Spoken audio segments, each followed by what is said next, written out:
Bonsoir, très chers téléspectateurs. Nous vous souhaitons donc la bienvenue dans cette émission.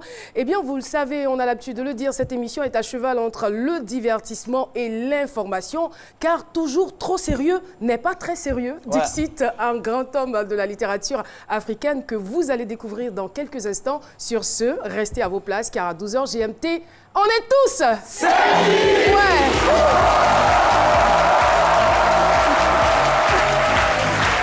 Aujourd'hui, j'ai le grand plaisir d'être avec Priscille la dégameuse, Dr Philo et Jean-Michel Honard.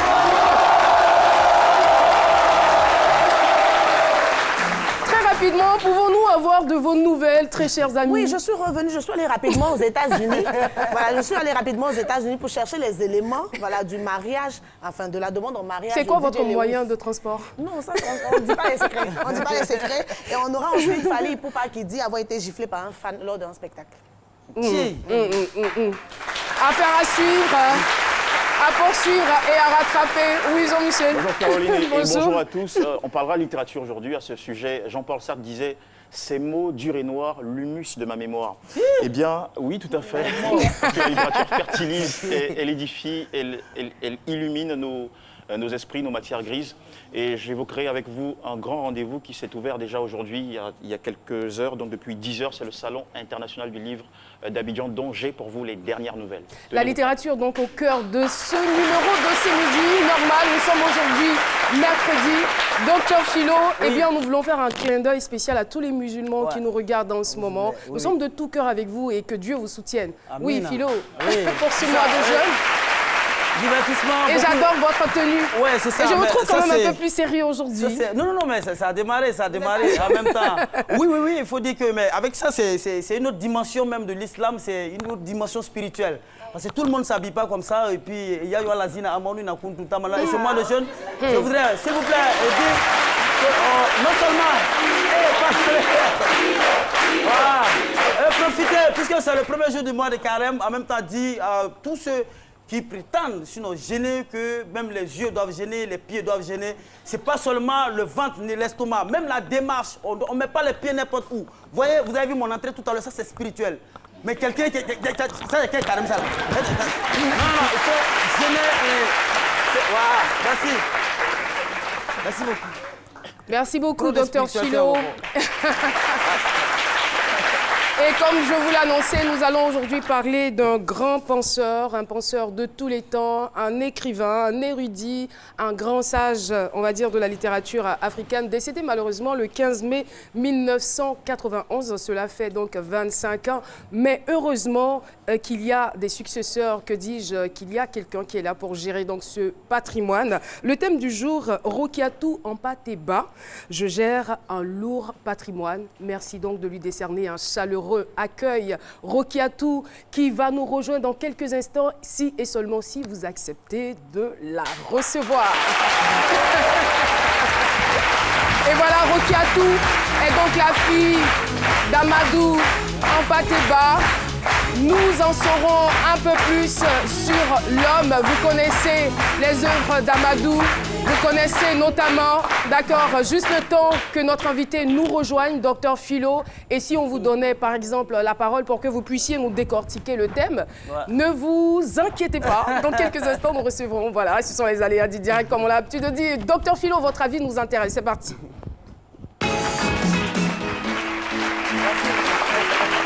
Quelques petits détails techniques à régler. Ouais, les petits détails techniques, on la voit déjà dans les loges. Rokiatou, c'est une... Elle arrive déjà... Ah, ok, d'accord, pardon. Et voilà notre Rokiatou. Rokiatou Ampateba nous rejoint. Elle est la mandataire donc de la succession et directrice de la fondation Amadou Ampateba. Rokiatou, bonjour. Bonjour. Et bienvenue. Merci. De toutes les façons, vous êtes une princesse, donc on aurait quand même pris le temps de vous recevoir, de vous attendre, mais voilà, vous êtes quand même venus. Alors, avec vous, avec votre autorisation, nous allons donc écouter Dr Silo. Oui, C'est parti. Rokiatou, très belle d'ailleurs. Si je faisais ma chronique en son absence, ce serait un péché parce que Rokiatou, c'est un prénom musulman. Rokiatou signifie une femme de caractère, au fait. Caractère, une femme qui sécurise ses biens, protection des biens, et puis elle protège tout ce qui est autour d'elle. Ça, c'est ce que les musulmans disent de Rokiatou. Mais étant héritière de Amadou Hampâté-Bâ, vous le connaissez, c'est ce grand tome de la littérature africaine, ce grand protecteur de nos langues et autres. Quelqu'un même qui a écrit un livre en bambara. Oui, il a écrit même un livre en bambara, il explique tout ça. C'est tout ce qu'il a pu en même temps, la culture Peul. Moi, je me demande si vous savez parler Peul aujourd'hui, parce que c'est l'héritage que vous êtes. Donc, il faut que vous gérer. Vous voyez, moi,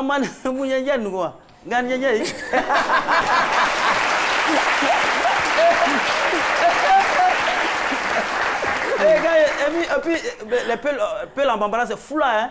C'est les foula, et elle aussi, elle en foula. Ça veut dire rien n'est hasard aussi. Ça veut dire qu'elle-même, elle va gérer même l'héritage de son père. Mais je veux dire que c'est pas les héritages matériels ou tout ça. Là. Non, non, non. C'est les héritages de toute une doctrine, toute une philosophie, au fait. Pas les héritages des Figaro où souvent on est habitué à voir ça. Où l'enfant, parce qu'il a 3 vieillards dans sa famille, il s'en se vanter devant ses amis. Nous, il y a 3 vieux dans notre famille, il y a 3 futurs funéraires, donc il y a des héritages que je vais prendre. C'est pas ça. Ça, c'est les vrais héritages. Et en même temps, vous dites que vous avez du pain sur la planche. Moi, je voudrais vous encourager dans ce sens-là. Parce que votre père disait qu'un vieillard qui est assis à même le sol voit plus haut qu'un jeune perché sur un arbre.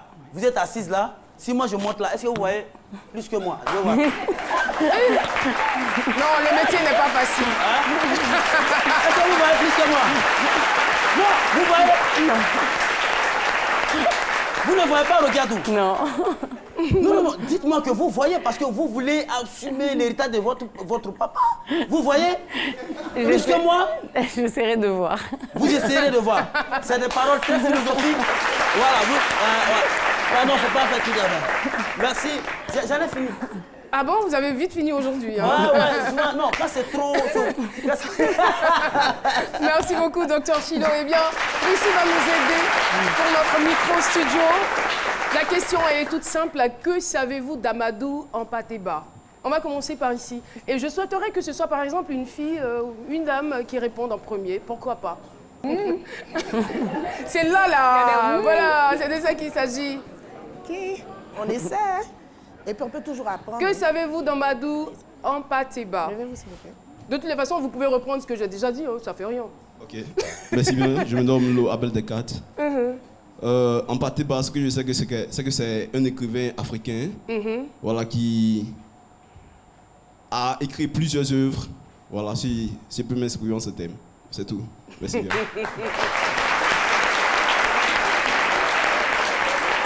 Merci beaucoup. Au moins, il a fait l'effort.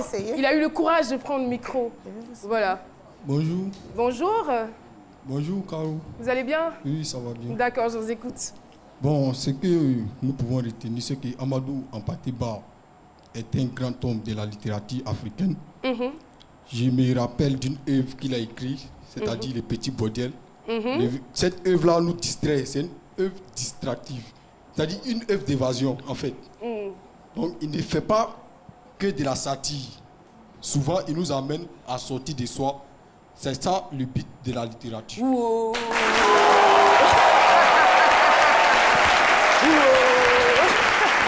Merci beaucoup.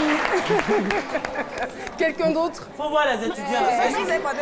Les étudiants. Une dame, s'il vous plaît. Si vous voulez vous citer une seule œuvre d'Amadou, une seule.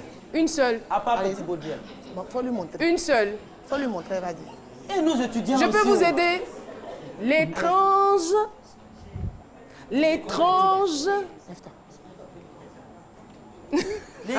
destin de...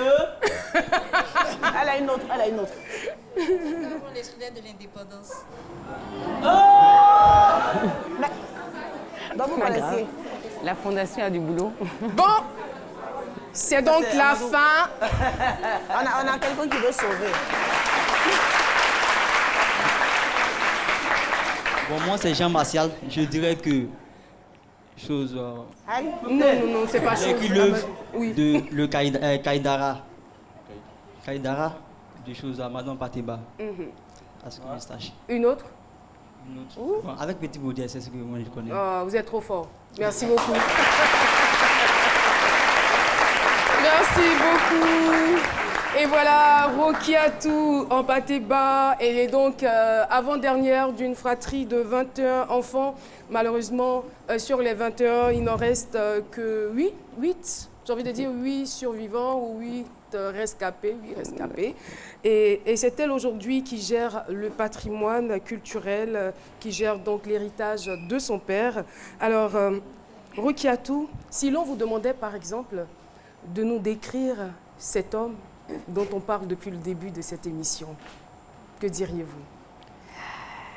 Je voudrais avant tout propos vous remercier de me donner l'opportunité de parler d'Amadou Ampateba, 27 ans après sa disparition. Amadou Ampateba, je dirais que c'était pour moi un visage, un sourire, des yeux malicieux, une personne pleine d'humour, un père aimant, un homme d'honneur, de probité et de droiture.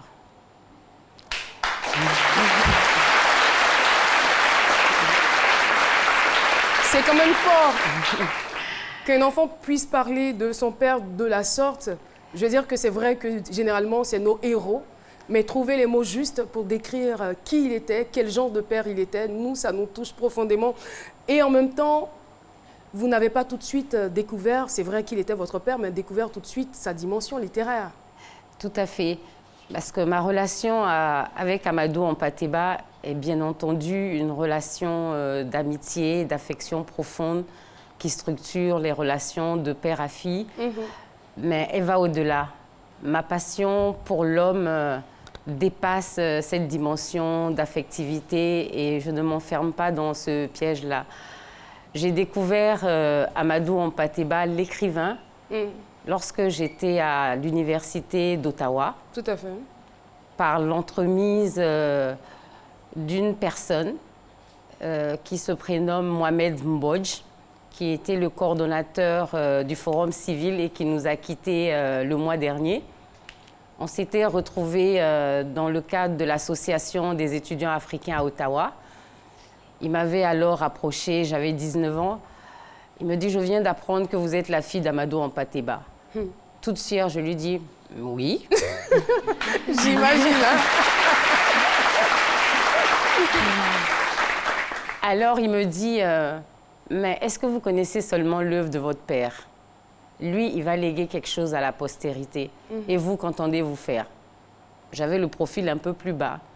Parce que j'avais lu, comme la plupart des jeunes d'ici, 1 ou 2 œuvres, mais je ne connaissais pas vraiment la portée du combat qu'Ampateba avait mené. Il m'a prise par la main, il m'a emmenée à la bibliothèque, à la découverte des auteurs africains pour pouvoir en rendre compte dans des termes académiques. Et là, parmi tous les auteurs africains, j'ai découvert Amadou Ampateba, l'écrivain. Et je n'ai plus jamais pu le quitter. Parce qu'en réalité, Amadou Ampateba, c'est un passeur d'histoire.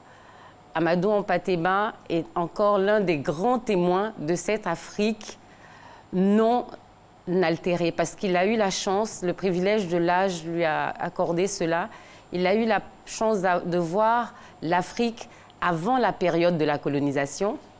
Il a vu l'Afrique pendant la colonisation, l'Afrique des indépendances et bien après. Donc c'est ce qui fait qu'on l'appelle souvent un des fils aînés du siècle. Donc la formation qu'il a eue traditionnellement, il était un initié Bambara. Il a subi les initiations Peul avant d'aller à l'école occidentale. Donc il faut dire qu'en Afrique, il y avait une forme d'éducation qui existait, où on avait un contenu d'enseignement, on avait des intervenants, les professeurs, on avait des apprenants, les élèves et un contenu didactique. Et ces contenus didactiques-là, justement, étaient véhiculés à travers des contes, des maximes, des proverbes. C'était nos livres. Comme le jeune homme a dit tout à l'heure, au-delà de l'aspect ludique, c'était des valeurs philosophiques profondes qui étaient transmises. Parce qu'il nous disait qu'en Afrique, on parle beaucoup par image, par parabole. On ne veut heurter personne. Il dit, en réalité, les contes sont un miroir où chacun peut découvrir sa propre image. Et donc, c'est Tampateba, l'écrivain, je l'ai connu. Le combat qu'il a mené, je l'ai trouvé noble parce que, comme tout diplôme, c'est un certificat d'études primaires qu'il a pu obtenir. Mais c'est vraiment extraordinaire. C'est vraiment extraordinaire. Ouais. Au-delà de cela, il a enseigné à la Sorbonne. Il a représenté l'Afrique au sein du conseil exécutif de l'UNESCO pendant 8 années, où il s'est battu pour la reconnaissance des sources orales comme source d'écriture de l'histoire. Et même l'histoire générale de l'Afrique, parce qu'il disait qu'il y a une manière de parler de l'histoire africaine. Quand on veut parler de l'Afrique, il faut tenir compte de ce qu'est l'Afrique pour les Africains, parce qu'on ne peut pas coiffer une personne en son absence. Et quand la chèvre est présente, il ne faut pas bêler à sa place. Les proverbes et citations, vous en avez beaucoup apparemment. Et pour lui, comment est-ce qu'on devait décrire l'Afrique ou qu'est-ce que représentait l'Afrique? Que représentait l'Afrique pour lui? Pour lui, l'Afrique, dont il est un des fils réels, était fondée sur des valeurs, des principes. Et parmi ces valeurs-là, qui étaient tous édifiés autour de l'humanisme. C'était des valeurs de solidarité qui s'exprimaient aussi bien dans des moments de joie comme de tristesse, le sens de la communauté, du partage, de l'écoute. Parce qu'on avait la loi de la palabre qui était une démarche consensuelle qui invitait la participation du plus grand nombre dans les prises de décision. Et surtout, il y avait la notion de la sacralité. Et cette sacralité-là était fondée autour du respect.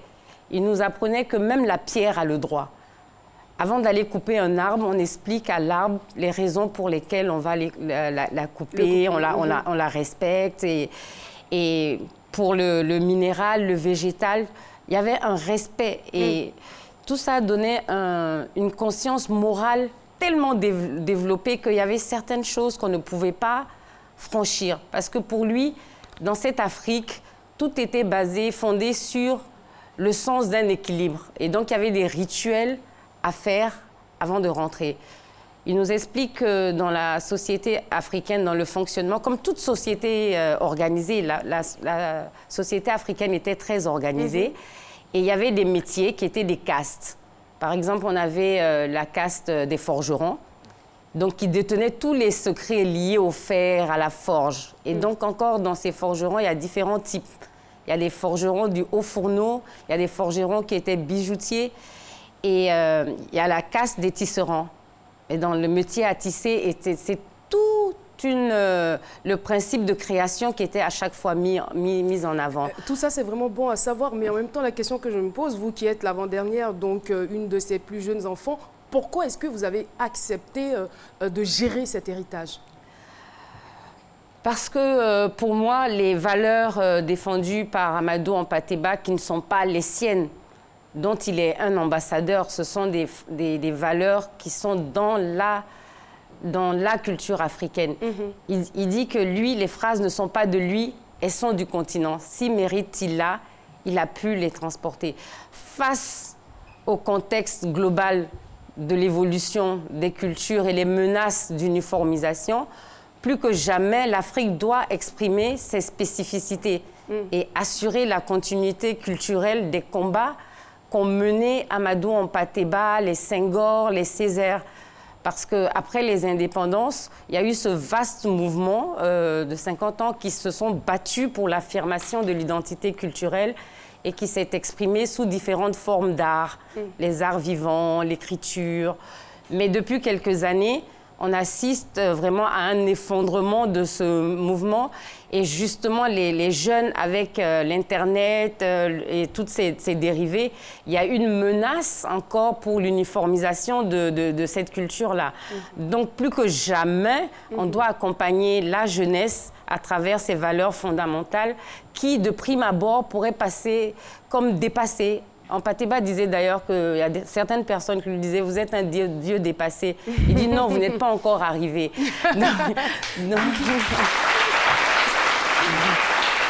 C'est vrai que vous êtes titulaire d'un bachelor Voilà. obtenu à l'Université d'Ottawa, mais je veux dire, est-ce que vous étiez pressentie à être aujourd'hui la gérante de ce patrimoine? Oui, je vais vous répondre à ça, mais je veux dire que ce qu'on voudrait faire, c'est surtout... Vous n'évitez pas ma question. Donner, hein. non. D'accord. L'accessibilité à la jeunesse, à ce patrimoine-là, qui s'en approprie avec les supports modernes de communication qu'ils ont pour pouvoir aussi donner leur quote-part aux autres. Parce qu'on a à prendre des autres, on a aussi à leur apporter. Donc, faut dire que j'ai baigné dans cette enfance parce que toutes les valeurs qu'Ampateba a décrites, il les a portées. Donc, ce que je découvrais comme de Ampateba, l'écrivain, forçait mon respect parce que dans sa vie quotidienne que j'avais pu, où j'avais pu le côtoyer, j'ai vu qu'il n'y avait aucun décalage. Dès lors, je me suis dit qu'il fallait absolument poursuivre l'œuvre d'Ampateba. Parce qu'au soir de sa vie, sa grande préoccupation n'était pas de mourir comme tout initié, parce qu'il dit que la mort n'existe pas. On quitte un état pour un autre. Mais par contre, il avait peur que l'œuvre pour laquelle il a consacré sa vie, qui correspond à peu près à 80 ans de recherche, pour la postérité, se dilapide. Il avait peur que la bibliothèque brûle. Que la bibliothèque brûle.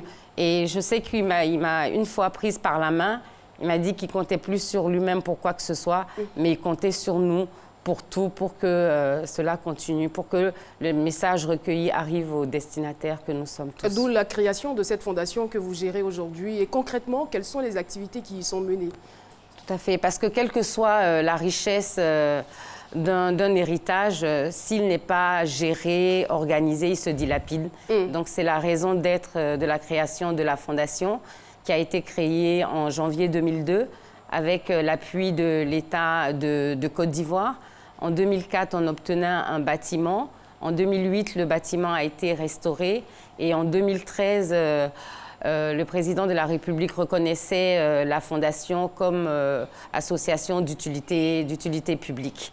Donc, là, dans l'exercice de notre fonction, nous continuons à vouloir maintenir ce lien organique entre le passé, être le pont entre le passé et les valeurs actuelles. S'il est vrai que les morts ne sont pas morts, je suis sûre qu'il nous regarde en ce moment et qu'il est très fier de vous. Alors, Roukiatou, ce n'est pas encore terminé. Nous marquons juste une pause et l'entretien se poursuit dans quelques instants. À tout de suite. Information, culture, surprise avec des témoignages à la fois édifiants et renversants, le tout dans un cocktail de bonne humeur. Allez, retrouvez-nous du lundi au vendredi à partir de 12h. Car à 12h GMT, on est tous... C'est fini.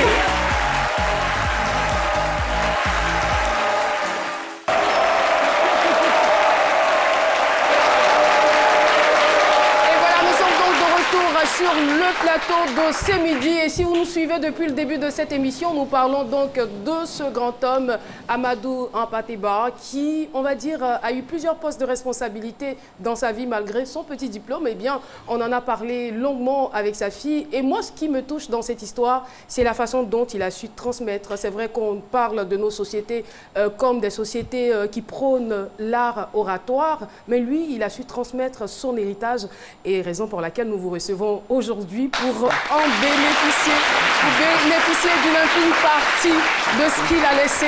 Et nous pensons que c'est à juste titre que tous ces étudiants, tous ces élèves vont vers vous, vont visiter la Fondation pour en savoir davantage sur l'homme et sur ses œuvres. Oui, tout à fait, parce que c'est un prolongement de ce qu'ils apprennent à l'école.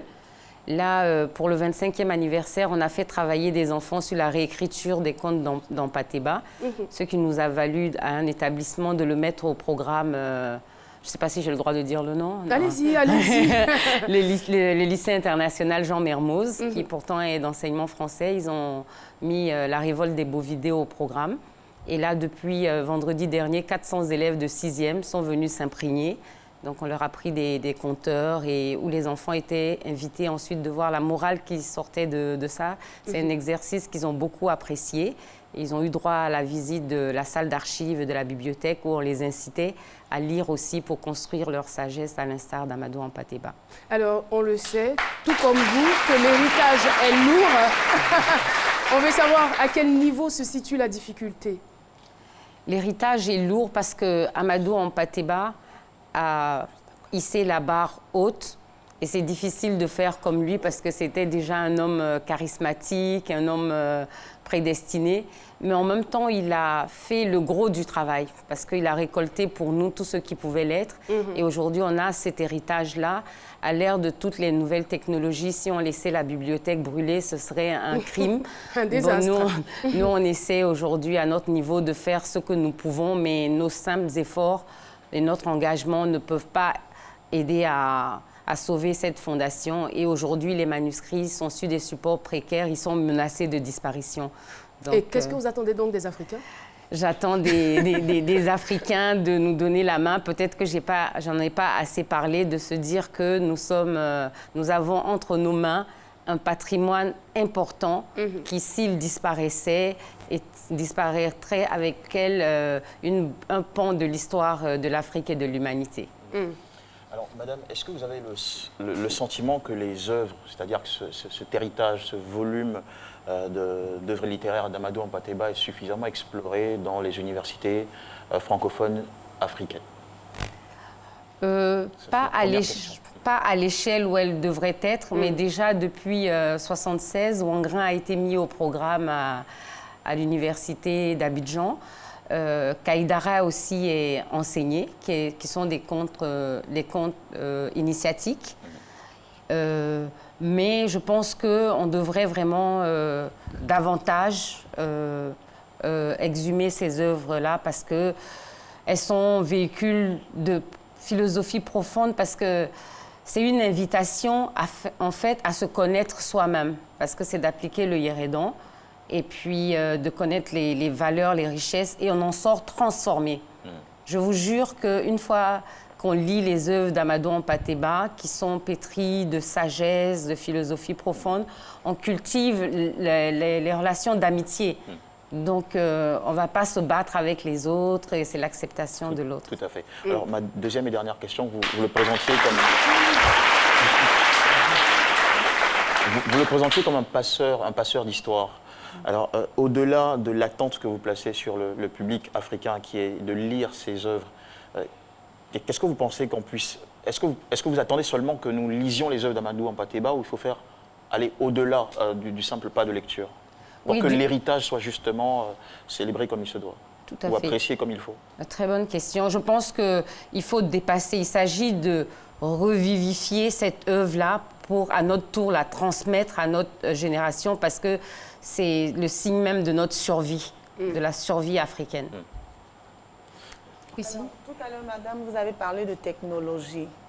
Et la question que je veux savoir, est-ce que vous avez trouvé une stratégie pour nous, jeunes du quartier, qui n'avons pas forcément connu ce grand homme-là, mais qui sont accros à tout ce qui est antique, tout ce qui est digital, réseaux sociaux et tout? Est-ce qu'il y a une stratégie pour pouvoir permettre à ces jeunes-là d'être en même temps sur les réseaux sociaux et découvrir l'œuvre et tout ce que ce grand monsieur-là a fait?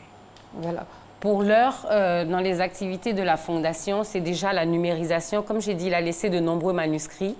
Donc, le travail consiste à inventorier tout ce qu'il a laissé. Nous, on a déjà inventorié 500 conférences sur des thématiques diverses qui sont d'actualité. Et on est en train de les numériser. Mais les manuscrits sont détenus dans des conditions de conservation inappropriées. Donc, il faudrait que déjà cette première phase de sauvetage soit effectuée pour pouvoir les exploiter. Mais déjà à notre propre niveau, parce qu'on a une équipe restreinte. On a un bibliothécaire, un documentaliste, l'assistante et moi-même. Nous sommes 5 personnes, le personnel est réduit au moins. Donc, justement, c'est un appel qu'on lance à vous, parce que ce patrimoine-là, Hampâté-Bâ a cessé d'appartenir à sa famille, à la Côte d'Ivoire, son pays d'adoption, ni au Mali, son pays d'origine, mais à vous. Donc l'appel est lancé justement pour que la jeune génération vienne au niveau de la Fondation pour vous réapproprier votre patrimoine. Merci beaucoup. Philo, très rapidement. Je n'ai pas grand-chose à dire. Je voulais aller peut-être dans le sens contraire de Priscilla Degameuse, qui elle, est partisane de Antique. Moi, c'est la tradition orale. Et Amadou Hampâté-Bâ, c'était celui-là qui incarnait toutes ces valeurs orales, là, à travers la parole et tout ça. Là. Moi, par exemple, je vais vers vous à l'université en Patéba. Si vous voulez me transmettre ces valeurs... Oui, la fondation, pardon, la fondation. Si vous voulez me transmettre ces valeurs orales, là, comment vous faites? Moi, je ne suis pas partisan de tout ce qui est antique, tout ce qui est écrit. Moi, c'est le griot Fafa. Est-ce qu'il y a un griot là-bas? Oui. Non, ça paraît un peu bizarre quand même, mais est-ce qu'il y a ce dépositaire-là, ce griot de la tradition orale là-bas, à votre niveau, qui nous transmet ces messages-là, de façon orale? Je pense que vous-même, vous êtes déjà un très bon orateur. Oui. En tout cas, il y a beaucoup de conférences sur qu'est-ce que la parole, l'art de la parole et tout ça. Donc ça, c'est à votre disposition. Donc il y a des griots des temps modernes. Et voilà, et de temps à autre, on fait venir des spécialistes aussi, des griots, qui sont des généalogistes, des musiciens. Il y a beaucoup de bruit là-bas. Non.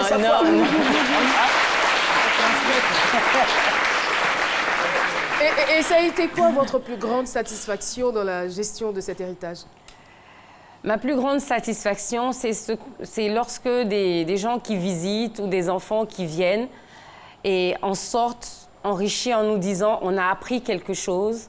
Et quand je perçois ces lumières dans ses yeux ou quand je suis invitée sur un plateau comme ça, où on communie autour de l'œuvre léguée parce qu'il s'agit d'un partage. Et donc ça, ce sont mes plus grandes satisfactions. Et nous encore plus. Merci beaucoup, Roukiatou, d'être venu illuminer notre intellect à travers votre passage ici sur ce plateau. Sur ce, nous allons retrouver aussi un sage des temps modernes, le sage Sissoko.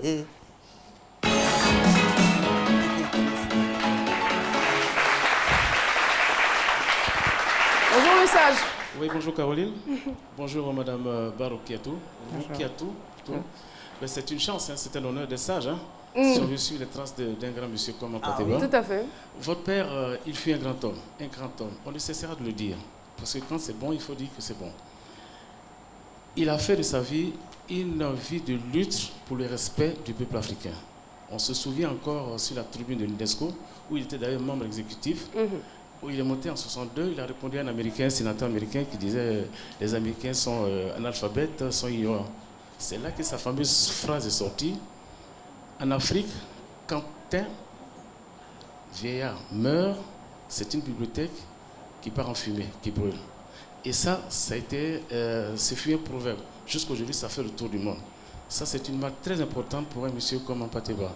Et votre modestie me plaît tellement bien. Depuis que vous avez commencé, vous n'avez pas dit mon père. Vous n'avez pas encore dit mon père. Vous avez toujours dit monsieur Patéba, le sage Patéba. Ça, vous avez été bien formé. Félicitations. Merci. Et bien voilà, il a posé des actes. Aujourd'hui, vous êtes héritière du sage Patéba. Ce n'est pas chose facile. En Afrique, l'héritage est difficile à partager. Mais vous le faites avec brio, avec intelligence. Parce que ce genre d'héritage, si on ne fait pas attention, ça déchire, ça décime les familles. J'en connais des familles qui sont déchirées à cause d'un problème d'héritage. Mais vous le faites avec intelligence. Vous avez même créé une fondation pour gérer ça avec l'accord de vos aînés et de vos petits frères et sœurs. Ça, c'est formidable. Ça, il faut être intelligent pour le faire. Vous êtes intelligent. Merci beaucoup. Merci beaucoup.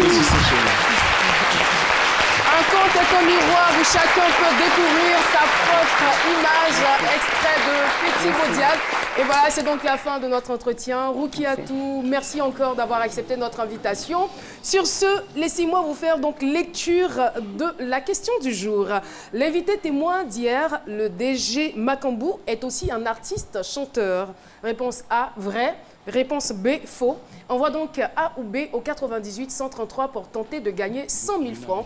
Mais en attendant d'envoyer la réponse, retrouvons donc Jean-Michel Ona pour sa rubrique littéraire.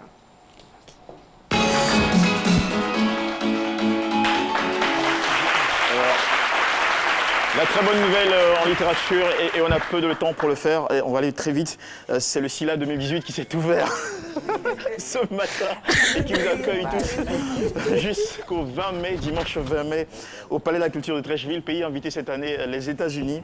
Alors, grâce aux États-Unis, on a un SILA, un petit SILA éclaté à Yamoussoukro, précisément à l'Institut Polytechnique.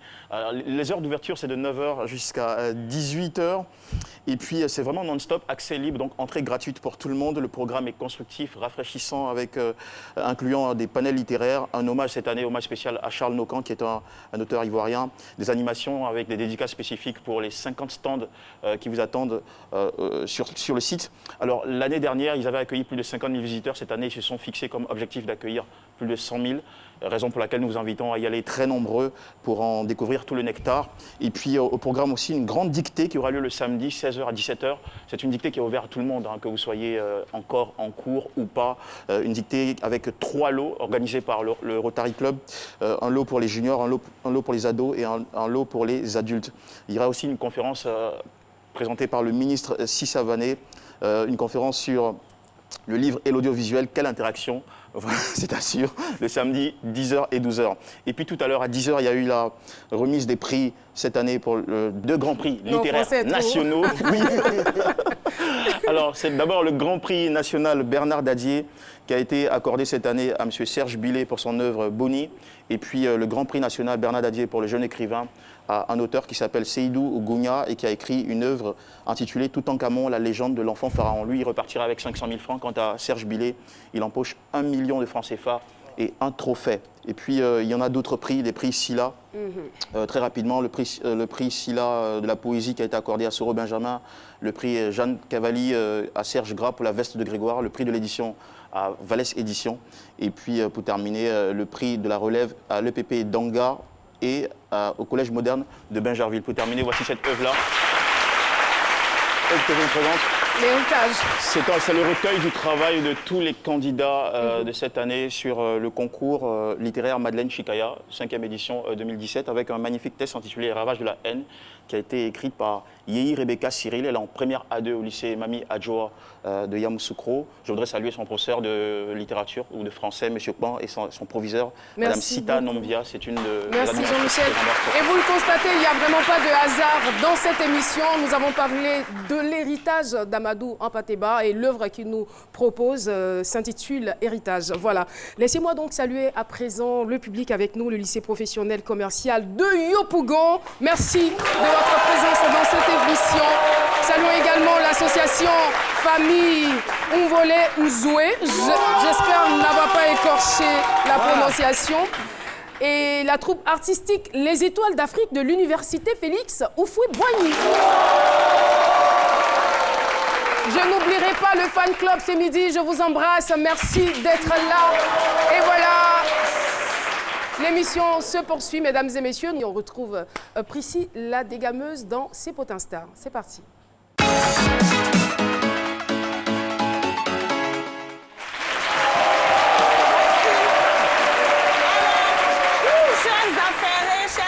On va parler de DJ Lewis, le concepteur de la chanson Grippe aviaire. On ne voyait plus un moment, je m'étais dit, mais il était certainement allé chercher une autre épidémie. Mais effectivement, il était piqué par le virus de l'amour. DJ Lewis a demandé la main de sa chérie, la mère de ses enfants. Et comme c'est DJ Lewis, on le connaît, il faut qu'il fasse tout en excès.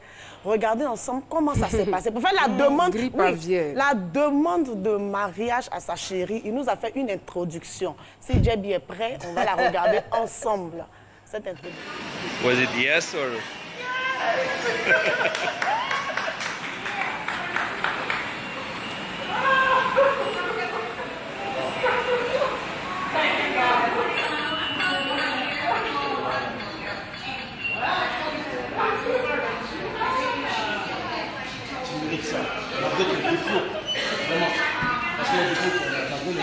Voilà, on les applaudit. On les applaudit avec beaucoup de bavardage. En tout cas, félicitations à eux. C'était intéressant et tout. Mais DJ Lewis, il a fait jusqu'à la fille même aller prendre la bague. Moi, je sais que quand les gens, on demande la main, là. En temps normal, c'est l'homme même qui, comme ça. Voilà, l'homme se met à genoux. Veux-tu m'épouser? Oui, bébé. Mais elle-même, elle a pris. Et puis, elle-même, elle a pris. C'est quelqu'un qui n'est pas trop normal. Donc, il peut changer Merci. d'avis. Je t'ai dit, tu as vu. Donc, félicitations à vous. On vous attend à Abidjan ici. Voilà. Ne faites pas le mariage là-bas, on vous attend ici pour manger chez vous. Et on va aller avec Fally Ipupa. Fally Ipupa qui dit avoir été giflé par un fan lors d'un spectacle au Cameroun. Bon, avant de spéculer, on va regarder ensemble la vidéo. Il a fait même un post, voilà, vous lisez avec moi, il a fait un post, un homme m'a giflé quand je rentrais dans une salle au Cameroun. Voilà, si vous ne les traitez pas bien, vos stars américaines ou européennes n'auront pas envie de venir nous faire plaisir ici en Afrique. Parce que, donc, Fally ne peut pas être fâché parce qu'il dit que la le gars vidéo l'a giflé. Donc, on regarde ensemble la vidéo et on va décider ensemble s'il a giflé ou pas. Et s'il a vu la personne? Ah, en tout cas, il dit...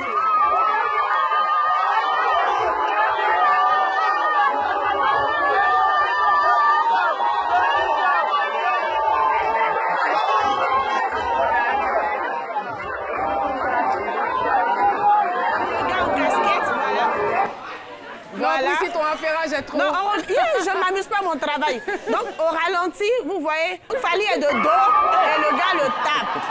Mais voilà. en même temps, Priscille, on ne sait pas ce qui a pu se passer. Là, la caméra le filme de dos. On va au ralenti, voilà le gars en casquette et on voit Fally de dos. Il y avait quand même du monde aussi sur le côté, donc il y a peut-être quelqu'un qui a dû le gifler. C'est celui-là qu'on a attrapé. C'est ici, la joue est déplacée. En tout cas, moi, en ma qualité de papato, quand je regarde la vidéo, je me dis que ce sont les fans. Voilà, Fally, pour passer, tu vendais tomates au marché, les gens n'allaient pas aller là te taper. Tu es une star, donc tout ça, c'est l'Afrique, il ne faut pas te fâcher. Merci. Donc, pardon, hein. C'est ça. Merci beaucoup. Priscille, la dégameuse, eh bien, nous mettons ici dans cette émission sur la place publique tous les secrets et tout ce qui ne se dit pas. Ils ont reçu donc le prix de la meilleure émission Humour Radio 2018. Voilà. Clémentine Papoué, Agoulé, Abbas, Adama Daiko, Jojo la salopette, Bonjour, comment vous vous sentez? Vous quittez, voilà, merci. Vous chassez. Non, faut partir, voilà, allez. Donc avec plaisir, je récupère ta place. Non, tenez alors. Il faut saluer ceux-là et puis parler de leur soirée. On s'en va. Philo, on s'en va.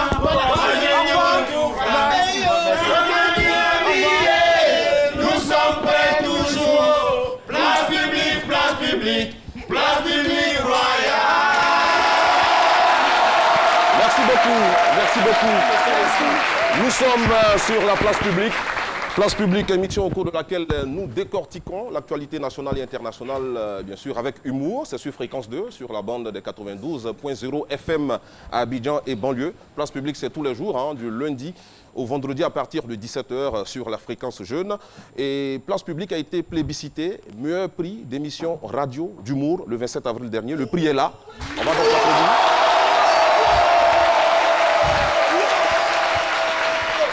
Et il y a eu le vote du public qui a compté pour 30% et le choix du jury pour 70%. Donc le prix est là. Nous sommes venus donc le présenter officiellement à tout le peuple ivoirien. Place publique, c'est aussi des chroniqueurs qui sont bien sûr sur la place publique et au risque de me répéter, qui tous les jours décortiquent, analysent l'actualité internationale avec l'actualité nationale et internationale, avec humour. On va donc commencer, galanterie oblige, par la seule femme du groupe, Clé Clé. Bonjour, comment vas-tu? Oh, ça va très bien. Je ne vais pas lancer mon cri de guerre aujourd'hui parce qu'il y a beaucoup, mais je vais dire un peu. Clac, clac, le Kozouzoua et Koussete. La voix pour le gréement, à moi. Donc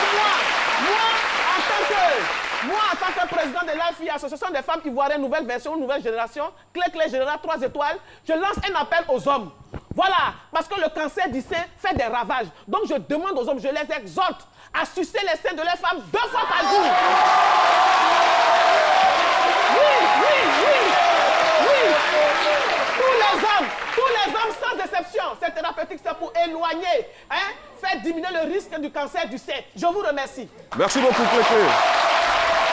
Alors, il fait partie des décideurs de ce pays. C'est une autorité, l'autorité Ibn Abbas Ouattara, alias le neveu du président de la République. Bonjour. Ah oui, mais il faut vous reconnaître que très phraseologiquement parlant, pour une bonne compréhension. Dizileyo, Samaoleyo. Allez, Dizileyo, Samaoleyo. Beyo, Dizileyo, Samao. Merci beaucoup. La suite à 17h. Tout à l'heure sur Fréquence 2, en direct.